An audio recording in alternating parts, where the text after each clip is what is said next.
In one weekend, in Mesa, Arizona, 325 volunteers filled 12 dumpsters with 39 tons of trash hand-gathered from city parks.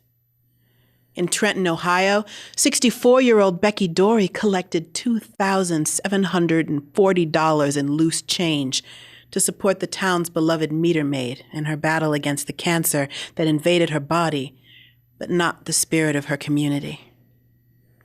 In Dubuque, Iowa, 225 volunteers insulated 70 homes belonging to the elderly or disabled against the unforgiving winds of the upcoming winter. So what are your weekend plans, York, Pennsylvania? Every city is the horizon all society marches toward. It is the gathering place of the weak, the destination of the wandering. Every city is the birthplace of the necessity that mother's invention cradles the new family, la nueva familia, nouvelle famille. Every city is the mother that rummages through her enchanted cupboard and tucked just behind the nursery rhymes finds a shoe to fit every bare and wiggling foot. The mother who lays herself out as a path to everywhere. Every city is the place all society comes from, to be closer to us. The Bible says, build houses and settle down. Seek the peace and prosperity of the city to which I have carried you, because if it prospers, you too will prosper. The anthropologist Margaret Mead says, a city is a place where there is no need to wait for next week to get the answer to a question, to taste the food of any country, to find new voices to listen to and familiar ones to listen to again. The city is a center where any day, in any year, there may be a fresh encounter with a new talent, a keen mind, or a gifted specialist, groups of women and men seeking and developing the highest things they know. The poet Robert Browning said, "The house for me, no doubt, were a house in the city square." Ah, such a life as one leads, just at the window there. What say you about your city, York, Pennsylvania? Every city is a possibility in shape and form, the metal meld of art and architecture, growing scrap metal gardens and 6-foot flowers, sunlit and latex paint, bright. Every city fights its way forth, twisting and bursting like fits of early spring sunlight, yearning to explode into the summer of dreams realized. This is my city. Tongue-twisting, heaven-reaching word tangles of German, Dutch, Black, Spanish. Esta es mi ciudad, and I belong to its markets. I unfold in the secret pockets of its parks and blossom in the corridors of its libraries. My soul eats its poetry for breakfast and goes to sleep full. This is my city. This is our city.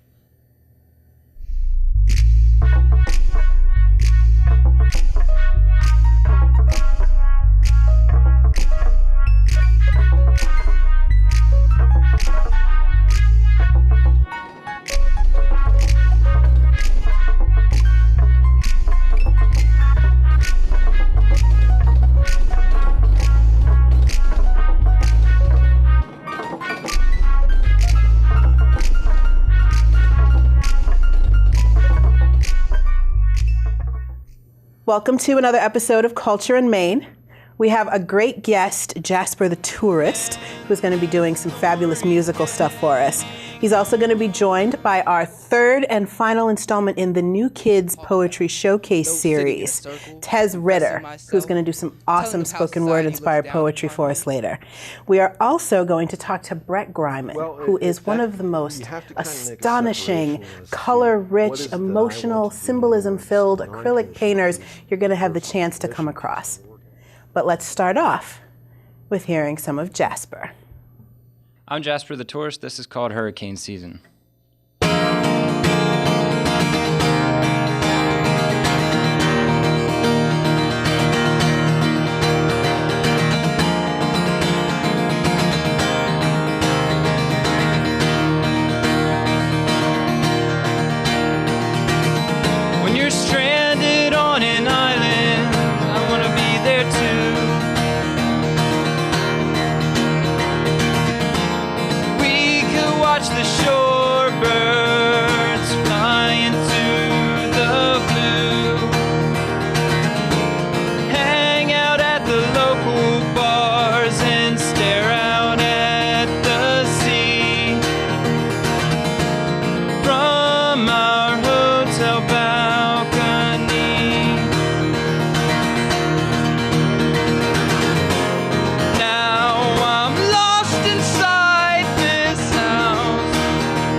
Disenchanted.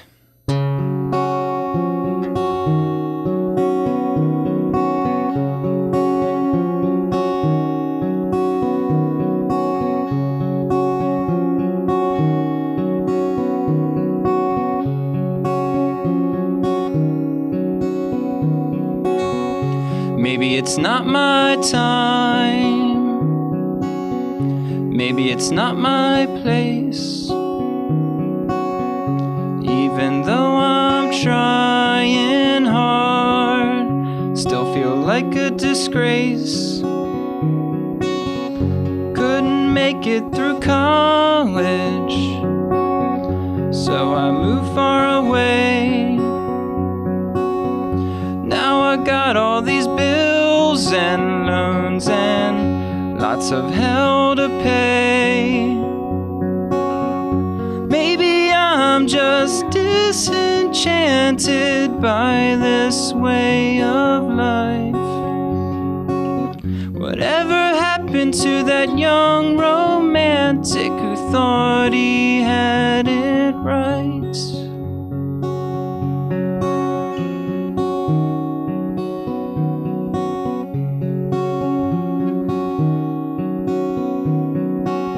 I'm reading fantasy novels and playing old school games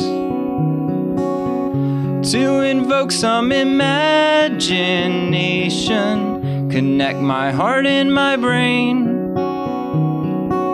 Some people put on the pressure, they think I'm moving too slow. Others think that I need some pills 'cause my serotonin's too low. Maybe I'm just disenchanted by this way of life. Whatever happened to that young romantic who thought he had it right?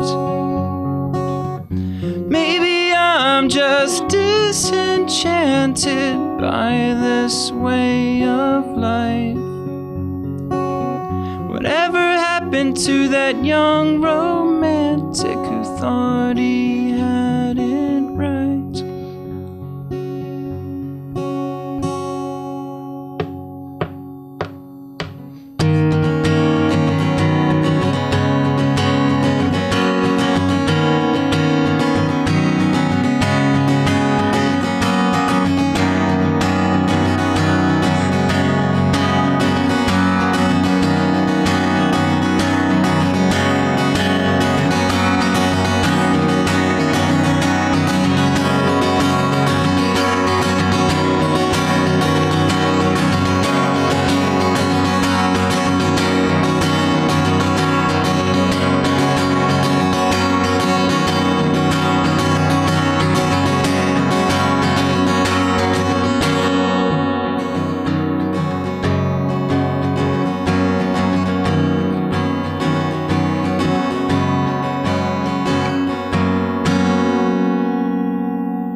Flying straight into the sun.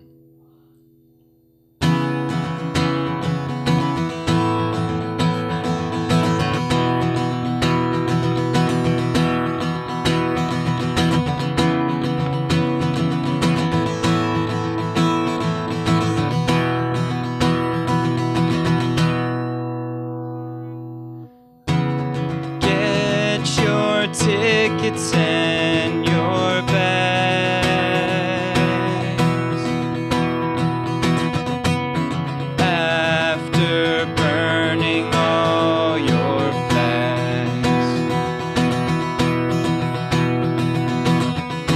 Make sure to call up all the people you befriended.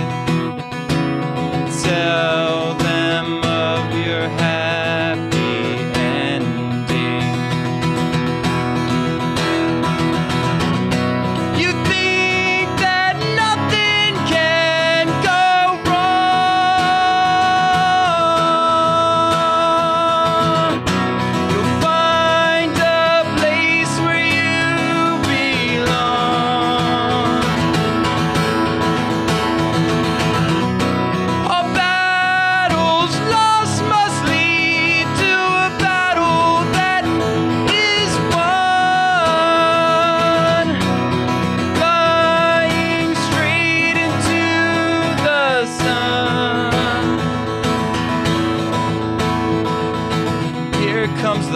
hard part. You're gambling with your own heart, and the light, it blinds your mind. Some say it's reckless, but you know the risk will push you further up in line, closer to the happiness you hope for, that we all hope to find. It's more than just a fairy tale, and you don't wanna fail in a world that lets us die.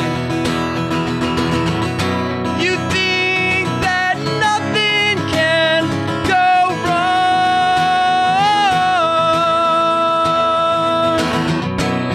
Find a place where you belong. All battles lost must lead to a battle that is won. Flying straight into the sun.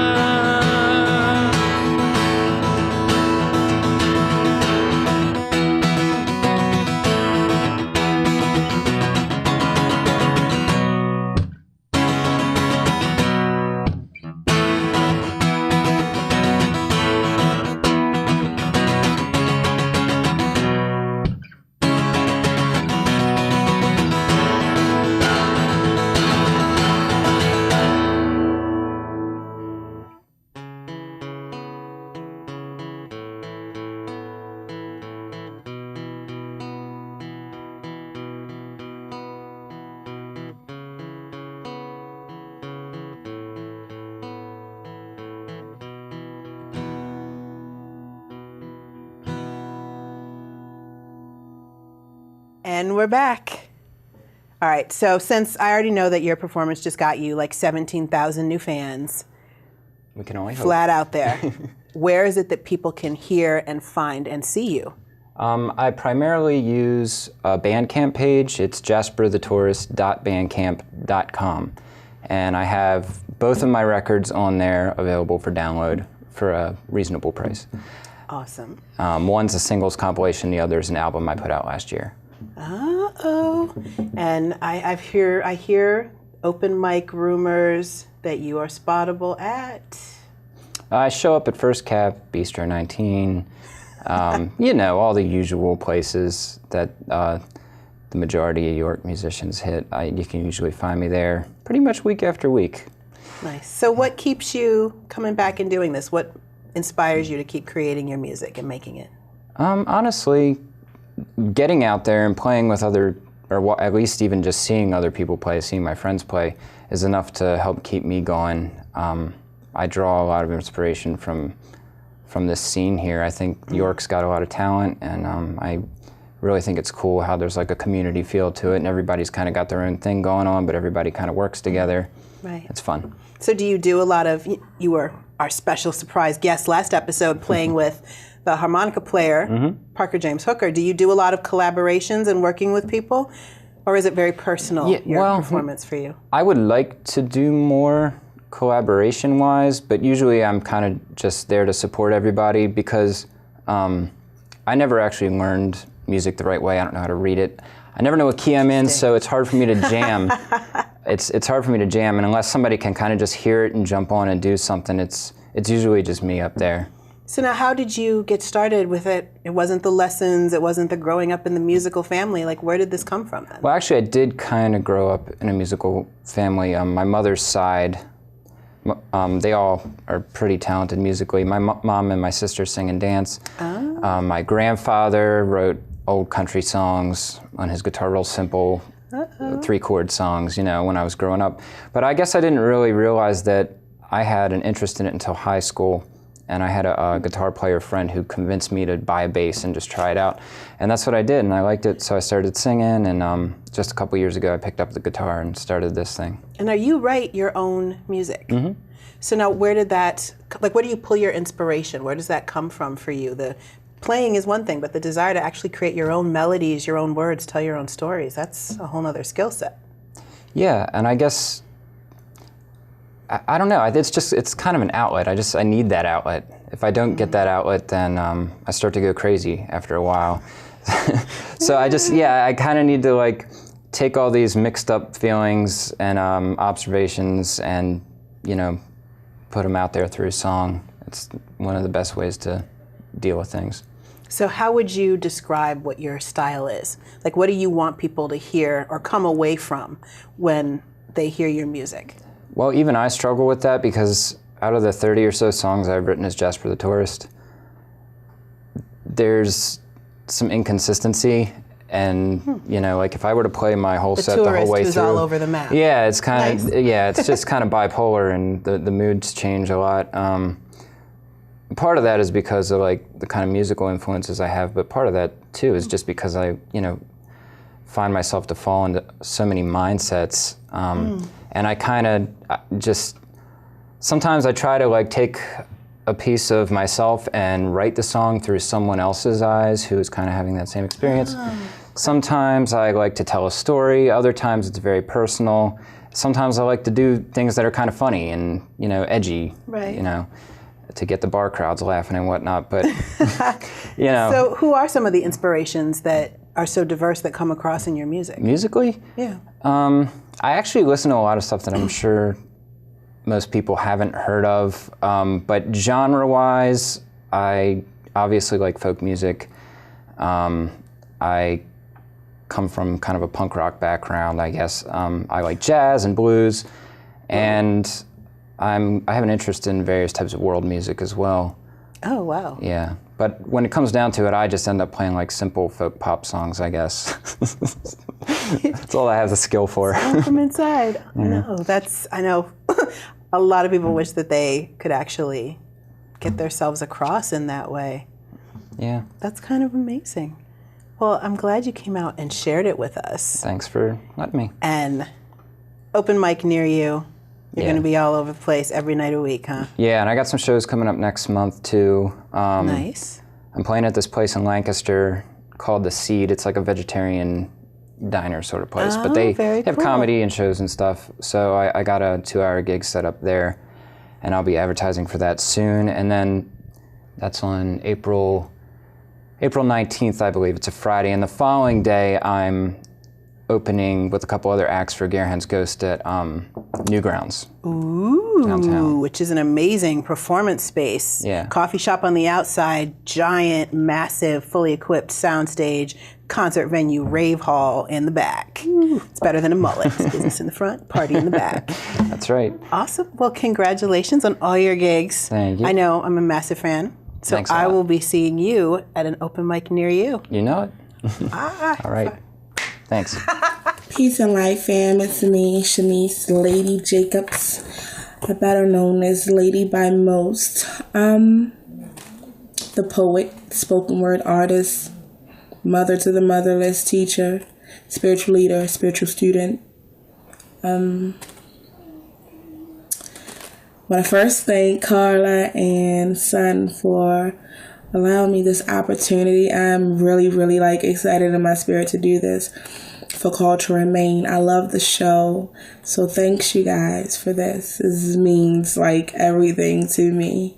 And I want you all to keep doing what you're doing because we need this for the writers movement, for the poets resurrection. We definitely need you guys for the indie artists and everything. So what you're doing is awesome. Again, thank you.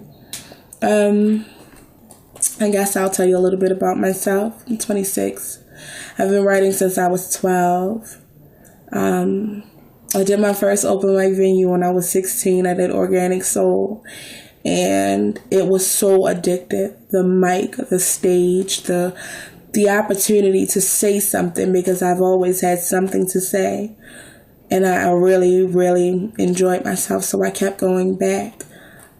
Poetry saved my life. And I didn't know how powerful it could be until I was about 12 and I started to comprehend the things of the world. And when I found the pen to be my release and pages were, always a good shoulder to cry on or a good ear to bounce ideas off of, I allowed poetry to consume me. So yeah, come and get at me on Facebook, Shanice Lady Jacobs. Follow me on Twitter at Miss Lady 217. That's MSLADIE numbers 217. The piece that I'm about to get into is entitled Peace of Mind, and it was written to describe a death of self, letting those toxins and poisons in you die so that the good in you may live. And showing how I found peace of mind in those types of deaths. So I hope you enjoy. The point of no return. What do you tell yourself for reassurance? That this is your deliverance. Do you embody the strength that is needed to jump and run and never look back? Take flight. I dare you to kiss the skies with freedom-stained lips. Whisper dreams into the winds, hitting your face.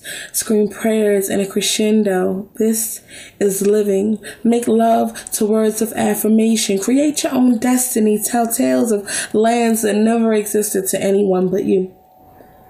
Let the birds be envious of your liberations. Jump in and let your burden sink to the bottom of oceans and then come up clean and new like John dipped you, and dip your toes into the sands of fairy tale islands. Be 5 years old again. Bask in the likeliness to pretend and breathe song lyrics God wrote. Oh, and don't forget to dance. Dance loudly. Pound your feet to the earth's best soil. Reach high and swing wide and smile and sing while you dance tall, for we have all fallen short. Stretch your arms across riverbeds and arch your back and release heartache. Cry into your palms and then release those tears into the air. Now you are letting go, and this is the point of no return. You are reciting your last poem. You are singing your last song, dramatically reenacting your last favorite scene, and the music is fading. The track is over, and the light is alluring. It's seducing. It's much too beautiful for this side of things, and freedom has arrived on a chariot, but say no goodbyes. Just kiss thank you notes into the winds. See, the point of no return. It's the point where you finally win.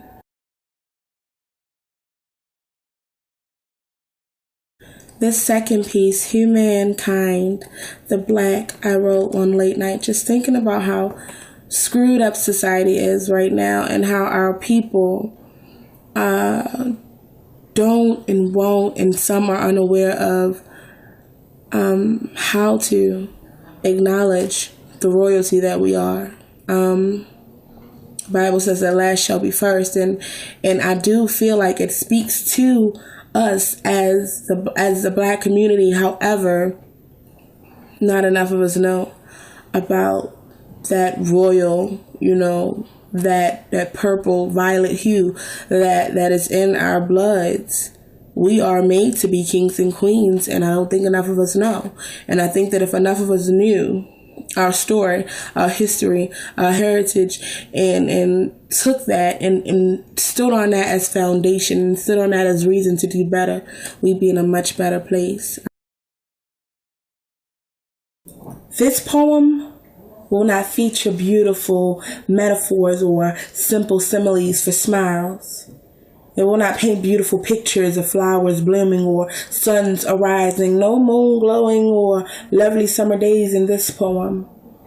It will not whisper sweet nothings to your spirit. No, this poem will cry loudly and you will hear it scream obscenities.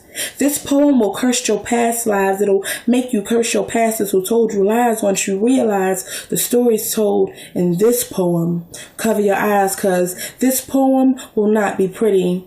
It will rear its ugly head rocking 18-inch weave and blue contacts. It would have survived plastic surgery and can currently be seen booty popping in rap videos, degrading women and promoting the demise of our communities. This poem will be ugly like slum streets in urban cities where dilapidated buildings lean like fiends. Deferred dreams become night terrors. Can't stop the painful lucid dreams, and this revolution has been televised on The Wire.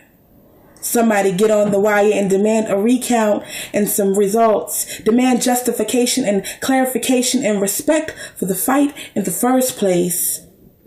War cries will not do. This poem needs soldiers. This poem is not scared, just lazy, unaware of its power. See, this poem doesn't know how it survived generations of turmoil, one gruesome event after another.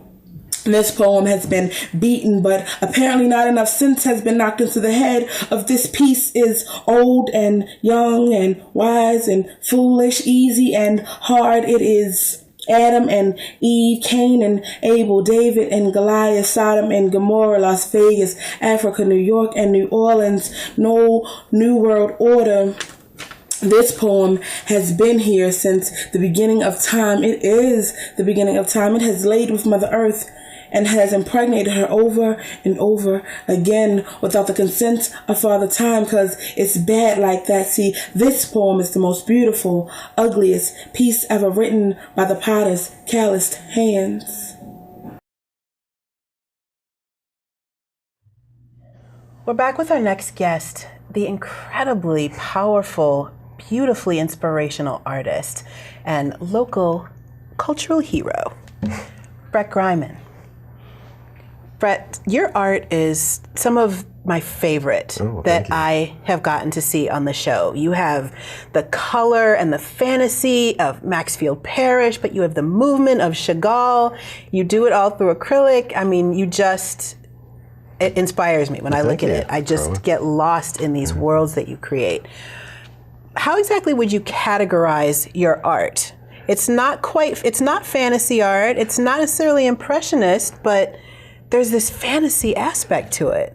I think that aspect is very important to me personally, and that's why it comes out. Because I want, when somebody looks at my artwork, there's plenty of eye candy around. I've done some, I have to admit it, I've done some wall myself. decor. Yeah. But as you described it, I want somebody to get pulled into it. I want them, I like to say, have a conversation with the artwork. Someone once asked me, how do you know if you're viewing a great work of art? And my response was, I have a conversation with it. Ooh. And I know it sounds a little weird, but what I mean by that is I think the painting, or whatever form the artist used, it needs to pose questions to the viewer. And the viewer needs to do the same, pose questions to the painting. And the painting may give up some answers and it may not. But that's the whole thing. I think you need to get lost in the artwork and say, what is this visual communicator trying to communicate to me? And that's what I try and do with my artwork. So do you have a specific message with each painting? You have something that you particularly wanted to get across with that? Yes, for my non-commissioned work, that's hugely important to me, yeah. I like to say your first stage in creating a work of art should be, what is it that I'm going to try and say with this? I have something to say. How am I going to say it? I have one painting at home. I didn't bring it with me today, but normally I will work out a composition and stick to that totally and just go with it. And I really strongly believe in getting into the creative flow of things. But this one painting I did for the Natural Farms and Lands Trust, an artist was teamed with a farmer, and you created a painting. And with that one, I started out, I wasn't really happy with the idea, but I thought, I'm just going to go with whatever comes into my head. And it just totally evolved into its own thing. And by the time I was done, it's like, wow, I never even pictured this was going to be, but that's the unusual situation. Usually I have well-defined what I'm going to do and go with it. So what are some of the things that you pick as inspiration? I know you said you had some work that was inspired by Khalil Gibran.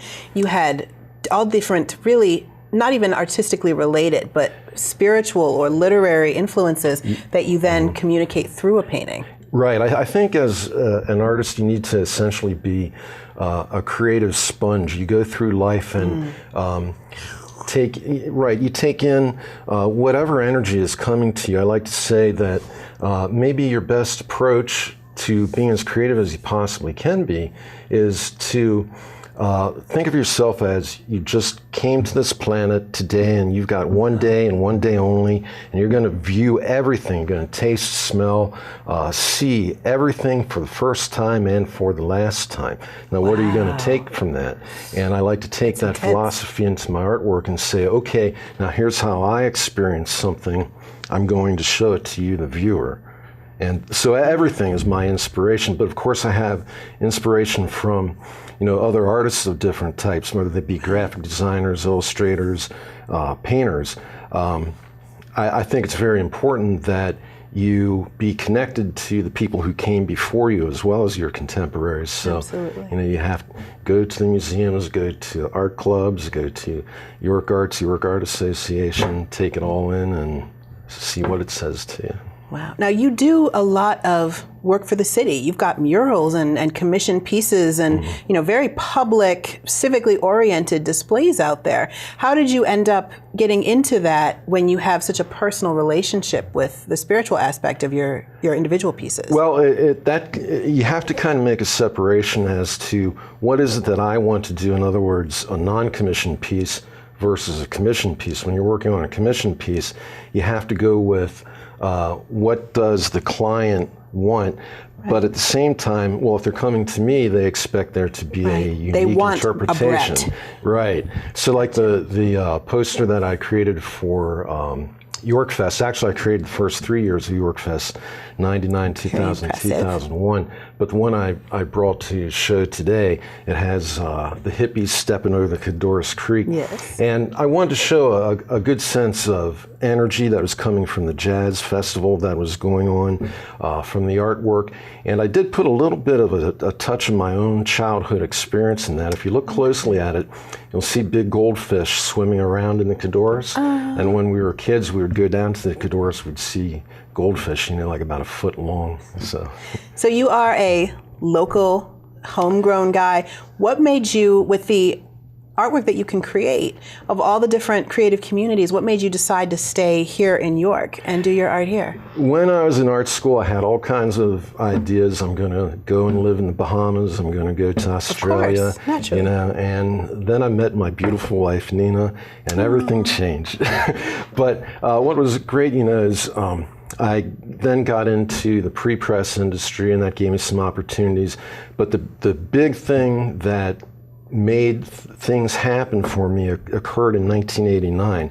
I was at the Penn State Arts Festival, and a gentleman by the name of Marshall Thomas III came along, and he was forming York Arts at the time. Oh, snap. And he invited me to be an artist in residence with the organization. And I tell you what, Carla, from that point, that was, career-wise, that was the separation of not much happening before, and now everything's taking off. So, I wanted to get into mural painting, and I had done a lot of studying on it. I thought, I'm ready to do one. And within days, I got an opportunity to paint at the old Marcello's pizza shop downtown. Wow. And thank you, Richard Bono, for that. Local architect, but he gave me that opportunity. And so you do one, and then people come in and see it, say, well, I can give, for instance, I was in there painting at Marcello's, and Bob Reinberg from Reinberg Shoes came in, and he said, I'm redoing my children's area, and we'd like to have a mural. So I went out there, and then people come in to see his murals, and then they say, can you give me, so just domino effect. That's incredible. So of all the pieces that you've done around town, do you have one that's a special favorite, or one that you get the most comments on, or that people mention the most to you? Well, I would say the one that's my favorite around town is the one that's at the Junior Achievement Center. We have, I've seen on, in the background here, that one's 33 feet wide by 14 feet high, and that was of course a commissioned piece. And we went through a lot of revising, but the goal was to have a wall that was very pleasant for, the kids come in there, it's in the Exchange City section, and they come in and they sit down, they, have a meal after, doing their work, and it needed to be, very pleasant, a garden-like scene. And so after a lot of work on it, we got the composition exactly the way we wanted it. and everything worked. So. And it's gorgeous. Now, I know you went to school, you did study art, you have been practicing in art for a long time. Now, the paintings that most of what we've seen are in acrylic. Do you work in other mediums as well, or is that your preferred weapon of choice? It totally depends on what it is that I'm trying to do. If I'm creating a work of fine art, it's always acrylic. I'd like to not get so locked into any one particular medium, but it's like, okay, I know acrylic. But the other thing I do is I work in digital mediums, Photoshop, Illustrator, and InDesign. So seeing more and more of that with a lot of our fine artists. Oh my gosh! Well, I know you had Dan Walchick on, the other week, and love his work. But there again, he's starting out with a photograph that he took, and then he's digitally manipulating it. So now, do you do that with your paintings? Do you start off with a painting and then do digital manipulation with them, or do you create straight into the digital form? Straight into digital form. Like the one poster I have here for Olivia's house for their Chic in the City fashion show. That was totally created out of Illustrator and Photoshop. But the cool thing about it is the process, whether I'm creating fine art or a commission piece that I'm going to create in digital format, the process is the same. It starts off with, what is my message? What is it that I'm trying to say to the viewer? Now, how do I get that message across? So what I do is I work out different design options called thumbnails. You go through thumbnails, take it into a composition. And by the way, it used to be that you would then go into a large pencil sketch, but now I just do it all right on a computer. And then you can, great thing the about modern that, age. Yeah, you can change things very quickly. In fact, one thing I run into when I'm working on a mural is if I make a mistake, first thought that goes through my head is Command Z. Command Z is how you undo something, on the Mac. There's no erasing. We don't erase anymore. We Control Z. That's it, yeah. That is incredible. I absolutely love your work. Well, so I encourage everyone who, if they have not gotten out, to pay attention to the murals and actually look and see. There is beautiful work all over York City between the sculpture, the murals they have down there, even the hydrants, how they're painted. Pay attention to the art, because a fine artist probably was involved in doing it. And if I may do a little bit of promotion. I would love if you did, sir. In November of this year, my good friend and very talented artist, Ophelia Chambliss, and I are doing a 2-artist show at York Art Association. So we'd like everybody to come and see it. I will absolutely be there. And great. Ophelia will actually be on our show next month. Wow. So we will definitely make sure to mention the show and make sure we get plenty of people there. Very good. Nice. Thank you. Okay.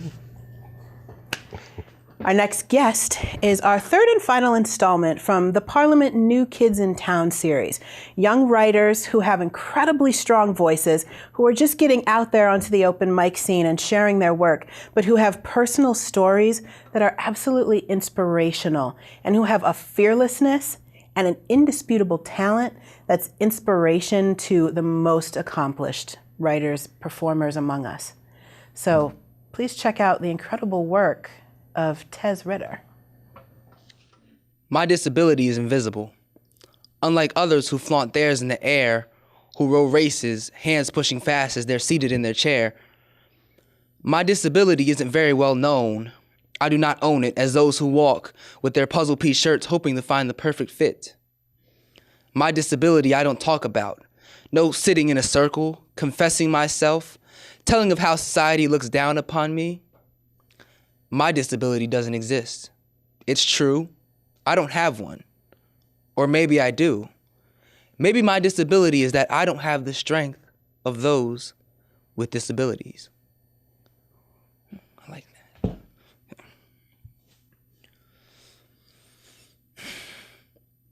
Since I don't have you, I shouldn't have had to do half the things I had to just to get past you.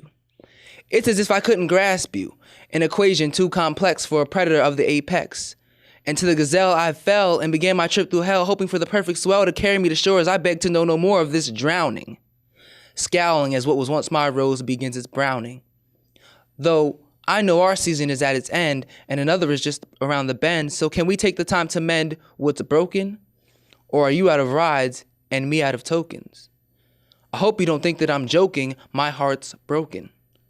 Please listen to the words that I've spoken, for I'm spilling my thoughts and feelings onto you, hoping that they'll soak in and change your mind.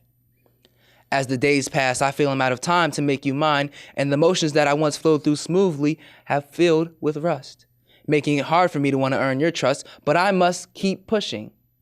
I know I found for what I was looking. Now I could start crooning the words of Luther, but to my upbringing I must stay true. Nothing even matters, nothing but you. And we're back with Tez. Okay, so you also write some pretty personal stuff. Yes. So what would you say you get your inspiration from? Like what goes through your head when you decide to sit down and create a piece? It comes from, it's kind of all over. Like, I like to pull from, sometimes I'll go in my past and think about something that I've been through and be like, okay, I'll start writing a few lines and I'll be like, oh, I'm stuck. And I'll come back a few days later and then it'll just come right out. Okay. And I'll have a finished poem before I know it. The one that I did, Disability, I actually, on Facebook, I posted a post and I was like, if someone gives me a theme, I'll just write a 16-line poem. And people came up with these themes and I wrote the poems and that's one of them. Wow, so you come up with your own writing prompts, just trying to figure out how to push yourself to something different. Yes, because I'm normally a love poem. You're a love poem kind of guy? I'm a love poem kind of guy. Oh, so how long have you been writing? That's a funny story. I actually... What happened was? I've been writing here and there throughout high school or whatever, but I really found that it was something I wanted to do. Last year, I was actually in a homeless shelter for teens. Wow. And they had an open mic, and one of my friends was like, you should do it. And I was like, okay, I'll write something.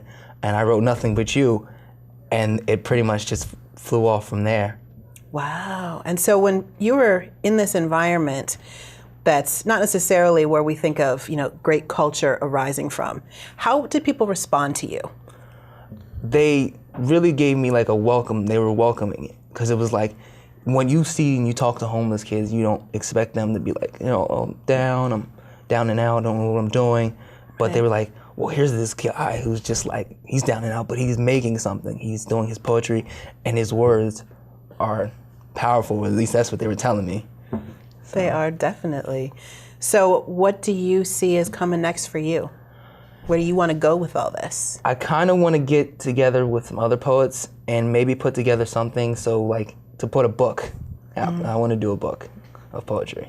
Nice, nice. What do you want your book to be about? I don't know. I'm not sure. I just know I want to do a book of poetry. You want to see your name in print. Yes. Live forever that way. Exactly. Oh, so do you have other poets that are your favorite? Do you have people that you read that have inspired you? Not really. I mean, I've read a little bit of poetry here and there. I like to listen to music.